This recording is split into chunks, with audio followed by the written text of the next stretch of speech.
Doctor Pushpa Dwivedi, अध्यक्ष हिंदी विभाग, हर प्रसाद दास जैन महाविद्यालय आरा, स्नातक प्रतिष्ठा तृतीय वर्ष, प्रश्न पत्र अष्टम, सगुण भक्त काव्य के अंतर्गत बच्चों हम लोग भ्रमर गीत के पदों का अध्ययन कर रहे हैं। तो आज हम लोग जिस पद का अध्ययन करेंगे, सर्वप्रथम हम उसका आदर्श वाचन करेंगे। प्रेम रहित यह जोग कौन काज गायो, दीनन सो निठुर बचन कहे कहाँ पायो। नयनन निज कमल नयन सुंदर मुख हेरो, मुंदन ते नयन कहत कौन ज्ञान तेरो। तामे कहूँ मधुकर हम कहाँ लैन जाही, जामे प्रिय प्राणनाथ नंद नंदन नाही। जिनके तुम सखा साधु बातें कहूँ तिनकी, जीवे सुनी श्याम कथा दासी हम जिनकी। निर्गुण अविनाशी गुण आनि आनि भाखों, सूरदास जी के पिय कहाँ कान राखों। प्रस्तुत पद में गोपियां उद्धव के निर्गुण ब्रह्म संबंधी उपदेशों को सुनकर बहुत ही जलाई हुई हैं, लेकिन वे अपने और कृष्ण प्रेम से संबंधित विवशता को व्यक्त करती हुई कहती हैं। क्या कहती हैं कि प्रेम रहित यह जोग कौन काज गायो, कि हे उद्धव, तुमने प्रेम से रहित इस नीरस योग के गीतों को हमारे सम्मुख क्यों गाया। प्रेम रहित यह जोग कौन काज गायो, प्रश्न कर रही हैं। और क्या कहती हैं, दीनन सो निठुर बचन कहे कहाँ पायो। इनकी यहां क्या आवश्यकता थी, क्यों? क्योंकि इनमें प्रेम का अभाव है, और जहां प्रेम नहीं है वो हमारे लिए व्यर्थ है। कि दीनन सो निठुर बचन कहे कहाँ पायो। और क्या कहते हैं कि नयनन निज कमल नयन सुंदर मुख हेरो, मुंदन ते नयन कहत कौन ज्ञान तेरो।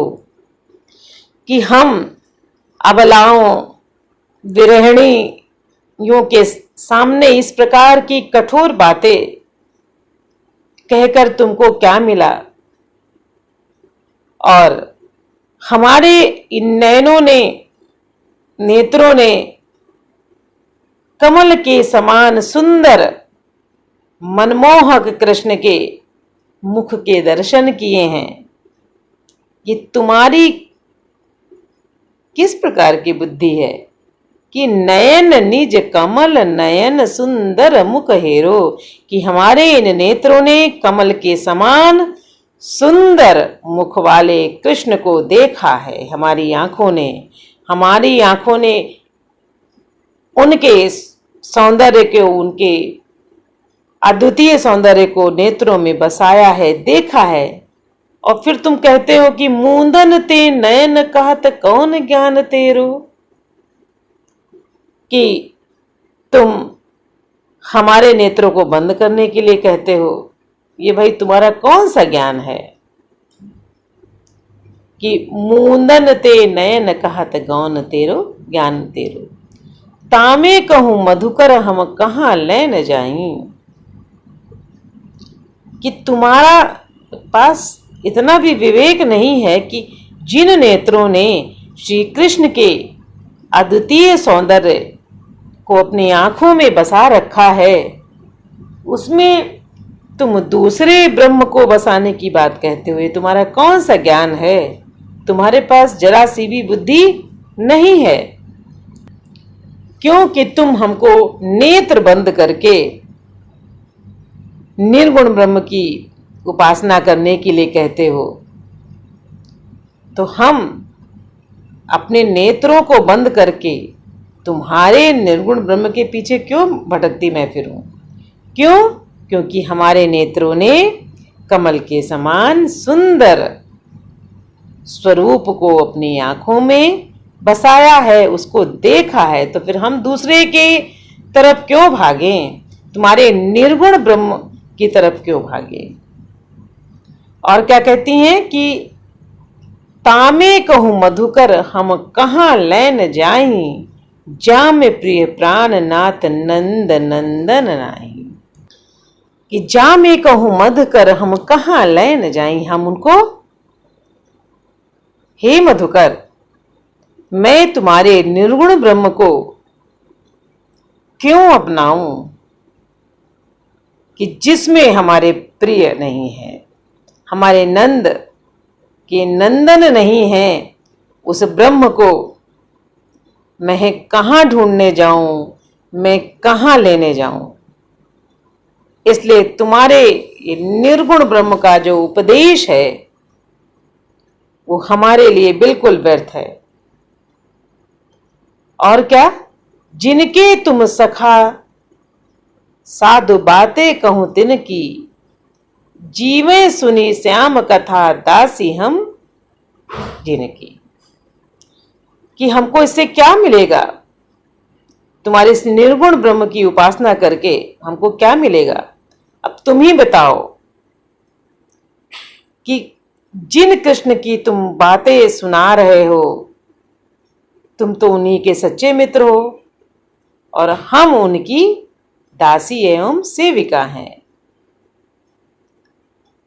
उन्हीं श्याम की कथा और रस भीनी बातें सुनकर हम जी उठेंगी। जीवे सुनी श्याम कथा दासी हम जिनकी, जिनकी हम लोग दासी हैं, उनकी कथा को सुन करके हम लोग जी उठेंगी। वही उनकी कथा ही हमारी क्या है? जीवनी शक्ति है। और निर्गुण अविनाशी गुण आनि आनि भाखों, सूरदास जी के पिए कहाँ कान राखो। किंतु तुम उनकी बातें न करके किसी निर्गुण अविनाशी ब्रह्म के विषय में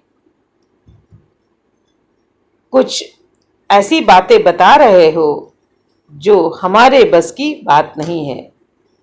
कि निर्गुण अविनाशी गुण आनि आनि भाखो, कि तुम किसी निर्गुण अविनाशी की बातें कर रहे हो जो हमारे बस की बात नहीं है। सूरदास जिए के पिए कहाँ कान राखो। सूरदास जी कहते हैं कि तुम हमारे प्राणों की बात नहीं कहते हो। प्राण उनके कौन है? कृष्ण हैं। कहते हैं तो जो हमारे प्राण हैं तुम उनको पता नहीं कहाँ छिपा लेते हो, उनके संबंध में कोई भी बात नहीं बताते हो। और जो हमारे बस की बात नहीं है, सिर्फ तुम अपने निर्गुण ब्रह्म की बात करते हो कि सूरदास जिए के पिए कहाँ कान राखो। तुम हमारे कहना को कहाँ छिपा लेते हो? तुम उनके विषय में कोई बात क्यों नहीं बताते हो? प्रस्तुत पद में गोपियां ऐसे ब्रह्म की अभिलाषा नहीं करती हैं, ऐसे ब्रह्म को स्वीकार करने के लिए तैयार नहीं हैं जिसमें उनके प्राणनाथ नहीं है, नंद नंदन नहीं है। वो कहती हैं कि हम ऐसे ब्रह्म को लेकर के क्या करेंगे जिसमें मेरे कृष्ण नहीं है, जिसमें मेरे प्रिय नहीं है। और जहां प्रेम नहीं है, ऐसी कथा को हम लोग सुनने में असमर्थ हैं। और तुम सारी बातें बता रहे हो, किसी निर्गुण की बात, अविनाशी की बात कर रहे हो, लेकिन हमारे जो प्राण हैं उनकी बातें तुम बिल्कुल नहीं कर रहे हो। क्योंकि हम लोग को तो यही अभिलाषा थी, एक आशा की किरण जगी थी कि तुम मथुरा से आए हो तो निश्चित हमारे प्रिय की ऐसी कथा को लाए हो जो हमारे प्राणों को की जीवनी शक्ति है। तो यहाँ बिल्कुल उल्टा है कि तुम ऐसे ब्रह्म की बात कर रहे हो जिसको हम लोग बिल्कुल स्वीकार नहीं कर सकते हैं। और गोपियां उद्धव से बार बार यही कहती हैं कि तुम तो उनके मित्र हो और सच्चे मित्र हो, तो तुम हमको उनकी ही बातें सुनाओ।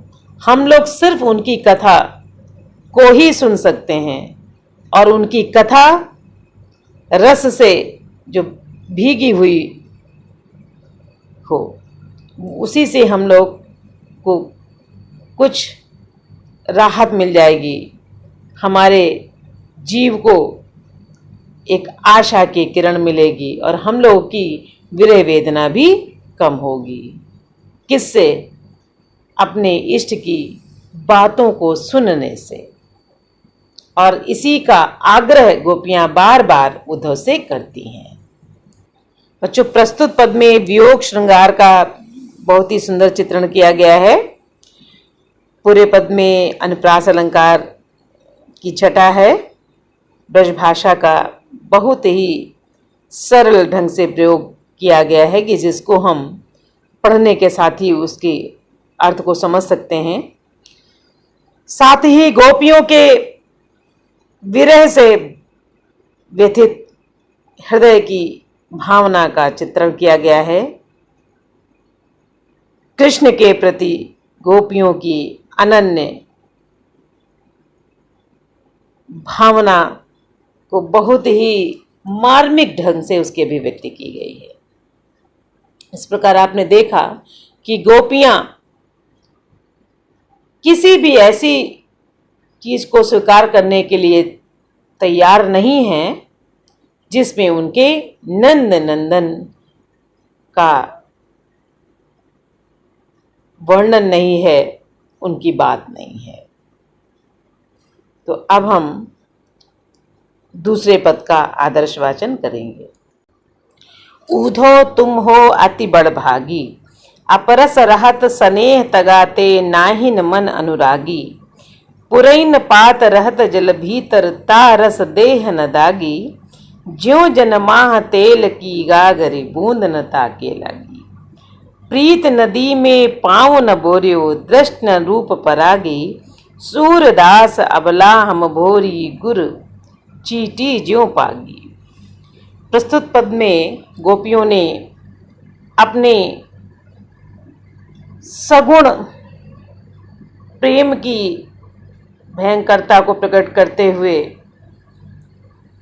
साथ ही उसमें अपनी दृढ़ता भी प्रदर्शित की है। और वो उद्धव से कहती हैं, क्या कहती हैं कि हे उद्धव तुम हो अति बड़भागी। हे उद्धव तुम सचमुच अत्यंत भाग्यशाली हो। क्यों? क्योंकि तुम प्रेम बंधन से बिल्कुल स्वतंत्र हो। प्रेम का तुम्हारे लिए कोई महत्व नहीं है और ना ही तुम्हारा मन किसी के प्रेम में डूबा है, अर्थात तुम्हारा मन प्रेम की भावना से बिल्कुल रिक्त है। इसलिए तुम बहुत बड़े भाग्यशाली हो कि उद्धव तुम हो अति बड़भागी। अपरस रहत स्नेह तगाते नाहिन मन अनुरागी। कि तुम बिल्कुल उदासीन हो, किससे? प्रेम से। इसीलिए तुम हमको निर्गुण ब्रह्म का उपदेश दे रहे हो, प्रेम के महत्व को तुम्हारे को नहीं समझ रहे हो। क्यों? क्योंकि तुम्हारा मन किसी के प्रति, तुम्हारे मन को किसी के प्रति आसक्ति नहीं है, किसी के प्रति उसका अनुराग नहीं है। वैसे ही जैसे पुरैन पात रहत जल भीतर तारस देह न दागी। कि जिस प्रकार कमल पुष्प के पत्ते सदा जल के पास रहते हैं किंतु जल से अछूते ही रहते हैं, उन पर जल की एक बूंद भी नहीं ठहरती। और फिर दूसरा उदाहरण देते हैं कि जिस प्रकार तेल की मटकी को जल में डुबोने पर या भिगोने पर जल की एक बूंद भी उस पर नहीं ठहरती। अर्थात ये दोनों, तेल का मटका और कमल का पत्ता, जल के साथ रहने पर भी उससे अलग हैं। उसी प्रकार तुम कृष्ण के समीप रहते हुए भी उनके प्रेम बंधन से सर्वथा मुक्त हो। कि प्रीत नदी में पांव न बोर्यो, दृष्ट न रूप पर आगी। और क्या कहती हैं कि तुमने तो प्रीति की नदी में अपना पैर ही नहीं रखा, अर्थात तुम्हारे अंदर प्रेम का स्रोत ही नहीं है, इसलिए तुम बहुत ही भाग्यशाली हो। क्यों? जिसके अंदर प्रेम ही नहीं होगा तो उसके अंदर विरह क्या होगा? वो किसी के भावों को उसके अंदर समझने की शक्ति कहाँ से आएगी? मुझे तो लगता है कि तुम आज तक प्रेम रूपी नदी में उतरे ही नहीं, कि प्रीत नदी में पांव न बोरे हो, कि तुम प्रेम की वो नदी में आज तक उतरे नहीं, अर्थात तुम्हारे अंदर किसी के प्रति प्रेम उत्पन्न ही नहीं हुआ और ना किसी के रूप सौंदर्य से तुम आकर्षित हुए। दृष्टि न रूप पर आ गई, तुम्हारी दृष्टि किसी के रूप सौंदर्य पर आसक्त भी नहीं हुई, आकर्षित भी नहीं हुई। और क्या कहती? सूरदास अबला हम बोरी, गुरु चीटी जो पागी। कि हम तो भोली भाली ग्रामीण अबलाएं हैं और हम अपने प्रिय कृष्ण की रूप माधुरी पर मोहित होकर इस प्रकार उनके प्रेम में पग गई हैं कि अब उनसे विमुख नहीं हो सकती। कि अबला हम भोरी गुरु चीटी जो पागी, हम तो कृष्ण की रूप माधुरी में इस तरीके से पग गई हैं कि अब हम चाह कर भी उससे निकल नहीं सकते। क्यों? क्योंकि हमारे पंख उसी में डूब गए हैं, और जब डूब गए तो हम निकलना भी चाहें तो हम निकल नहीं सकते हैं। हम अबलाएं उनके प्रेम में डूब गए हैं और हमारे जो भावनाएं हैं, हमारी जो हृदय की कामना है, वो सिर्फ श्री कृष्ण के प्रेम में अपने को डुबोना ही है।